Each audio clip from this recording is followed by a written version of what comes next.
তিনি টোটো চালান, কখনো আবার তিনি সাইকেলও চালান, কখনো আবার তিনি সাহিত্য চর্চা করেন। আবার দলের বিরুদ্ধেও তিনি কেউ যদি কোনো অন্যায় করেন সেটাও তিনি বলতে ছাড়েন না। তিনি যখন 2021 সালে বলাগড় বিধানসভা থেকে প্রার্থী হয়েছিলেন সেই সময় তাকে নিয়ে অনেকে অনেক কথাও বলেছিলেন, কিন্তু সেই জবাবও তিনি দিয়েছিলেন। আজকে দেখা যাচ্ছে এমএলএ হোস্টেলের সামনে থেকে তিনি রিক্সা চালিয়ে বেরোচ্ছেন, যাবেন বিধানসভায়। কেন এই রিক্সা চালানোর কথা ভাবলেন সেটাই আমরা কথা বলে নেব বিধায়ক মনোরঞ্জন ব্যাপারীর সঙ্গে। দাদা, আজকে এই রিক্সা চালিয়ে বিধানসভায় যাওয়ার এই পরিকল্পনাটা কেন?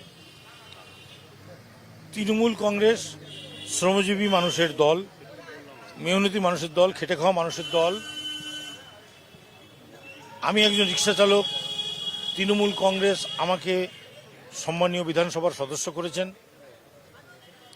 মানুষের কাছে এই বার্তাটাই দেওয়া যে তৃণমূল কংগ্রেস তোমারই দল, তোমাদেরই দল, তোমাদের কথাই চিন্তা করে এবং চিন্তা করে বলেই তোমাদের মতো মধ্যে থেকে একজন মানুষকে বিধানসভায় প্রতিনিধি করে পাঠিয়েছে।